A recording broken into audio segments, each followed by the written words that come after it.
Sir, malapit na sila sir. Collision sir. Starboard side. Starboard side sir. Collision. Sige na sir.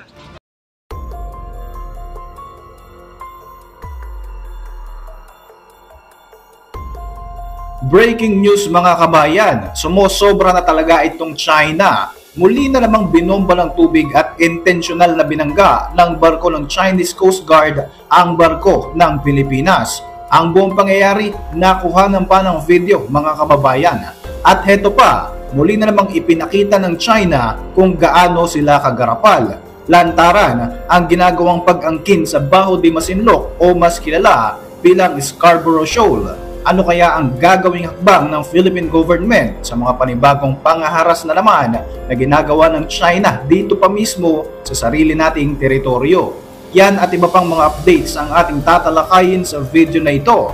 Ako po si Roy Z and welcome sa Kian Thoughts. Kung hilig mo ang mga ganitong videos, mag-like at mag-subscribe para lagi kang updated sa mga susunod na upload. Bumanat na naman ang komunistang bansa ng China. Sa pinakabagong update mga kabayan, muli na namang binomba ng tubig ang barko ng Pilipinas malapit sa Baho de Masinloc o Scarborough Shoal na sakop ng West Philippine Sea. Sa video footage na ito nakuha ng National Task Force on the West Philippine Sea, makikita ang intensyonal na pagbangga ng Chinese Coast Guard Vessel 3302 sa BRP Dato Pagbuwaya na dalawang beses din na water cannon ang Dato Pagbuwaya ng parehong barko ng China Coast Guard at intentional pa na tinarget ang navigational antenna ng ating mga barko. Naganap ang mga pangyayaring ito ngayon lamang araw ng Miyerkules, December 4, 2024. Ayon kay PCG spokesperson on the West Philippine Sea, Commodore J. Tariela, hinarang din ng CCG at mga barko ng People's Liberation Army Navy vessel ang dalawang barko ng PCG. Ito nga yung BRP Teresa Magbanua at BRP Cabra. Nasa bahaging ito ng West Philippine Sea ang mga barko ng Philippine Coast Guard at barko ng BFAR para magsagawa ng routine maritime patrol at para suportahan na rin ang mga mangingisdang Pilipino na nasa bahagi ng teritoryong pilit na inaangkin ng suwapang na China.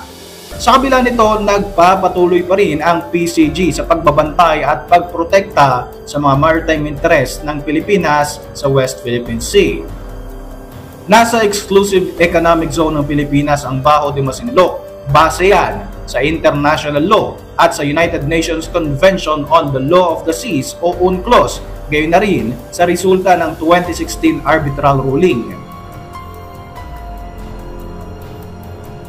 Dagdag pa ni Tariela, 4 na Chinese Coast Guard cutter na may mga number 5303, 3302, 3104 at 3304. Kasama pa nga ang mga barko ng People's Liberation Army Navy Type 054A frigate Shanning 500 at Yucheng 571 ang siya namang nagsagawa ng pangaharas sa Combined Civilian Maritime Agency Mission ng Pilipinas sa bahaging ito ng WPS.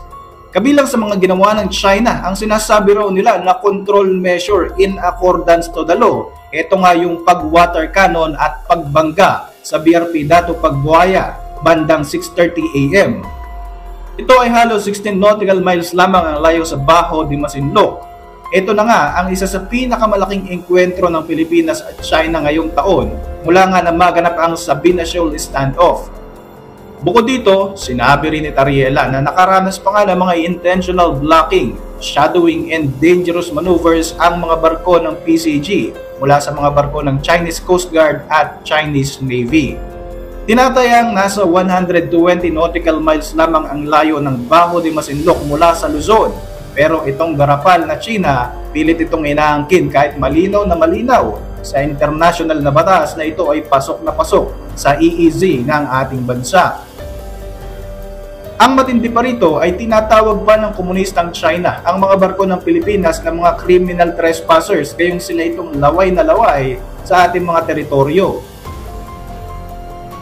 Matatandaan na mas tumaas ang tensyon sa pagitan ng Maynila at ng Beijing sa disputed territory ng West Philippine Sea matapos ngang mapirmahan ni Philippine President Bongbong Marcos Jr. ang dalawang batas na nagpapatibay sa territorial claim ng ating bansa sa mga bahaging sakop ng ating EEZ at ang paglalagay nga ng archipelagic baselines kung saan lamang dapat dumaan ang mga barko ng ibang bansa. Nito lamang December 3, 2024, isinumite naman ng Chinese government ang kanilang statement hinggil sa baseline ng kanilang territorial waters sa United Nations kung saan inaangkin ng China ang Bajo de Masinloc o Scarborough Shoal bilang bahagi daw ng kanilang territorial waters. Paano ba naman hindi lalawayin itong suwapang na China? Ang nasabing teritoryo ay isang malaking triangular coral reef formation sa West Philippine Sea na hitik sa mga natural resources at mga yamang dagat at maging sa mga langis at mga mineral. Sinabi naman ni maritime expert J. Batong Bakal na ang pagsumite ng China ng kanilang baseline ng kanilang territorial waters ay walang magiging epekto sa legal na interes at posisyon ng Pilipinas pagdating sa Bajo de Masinloc. Ayon kasi sa Article 142 ng UNCLOS, anumang isumite na Declaration of Territory ay walang magiging epekto sa karapatan ng isang coastal state sa ilalim ng Article 76.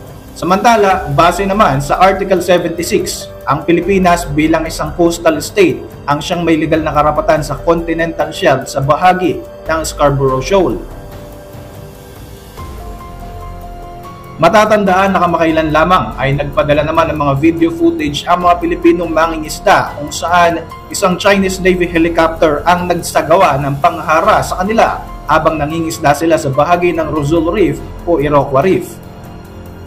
Ayon sa report, ipinadala ng Philippine Coast Guard ang dalawa sa mga barkong pangdigma ng ating bansa para siguruhin ang kaligtasan ng mga Pilipinong mangingisda sa bahagi ng Rosal Reef sa West Philippine Sea. Ito nga ay matapos silang makatanggap ng mga report at mga ebidensya ng di umano'y pangharas ng People's Liberation Army Navy helicopter sa ating mga kababayang mangingisda.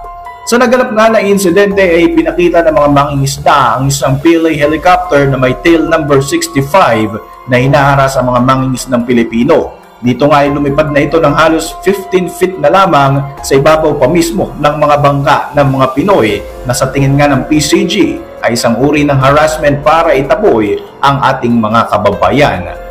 Dahil dito ay agad na inutos ni PCG Commandant Ronnie Hill Gavan ang deployment ng BRP Melchora Aquino at BRP Cape Engaño para matiyak ang seguridad ng ating mga kababayang mangingisda sa loob ng ating exclusive economic zone. Tiniyak ng PCG na patuloy nilang poprotektahan ang karapatan ng mga mangingisda at pinangahawakan ang sovereignty at maritime jurisdiction sa West Philippine Sea. Dagdag pa rito ay mas hinihikayat naman ng PCG ang mga Pilipinong mangingisda na mangisda na sa Rosal Reef o mas kilala rin bilang Iroquois Reef dahil patuloy nga nilang babantayan ang nasabing teritoryo. Ang Rosal Reef ay tinatayang 128 nautical miles ang layo mula sa mainland Palawan at ito ay pasok na pasok sa 200 nautical miles EEZ ng ating bansa. Para sa inyong mga reaksyon, mag-iwan lang ng komento sa ibaba ng video na ito. At para manatiling updated sa ating mga susunod na upload, siguring mag-subscribe. I-like mo na rin ang ating mga videos bilang suporta. Muli, ako po si Roy Z at maraming salamat sa patuloy na pagsubaybay sa ating channel.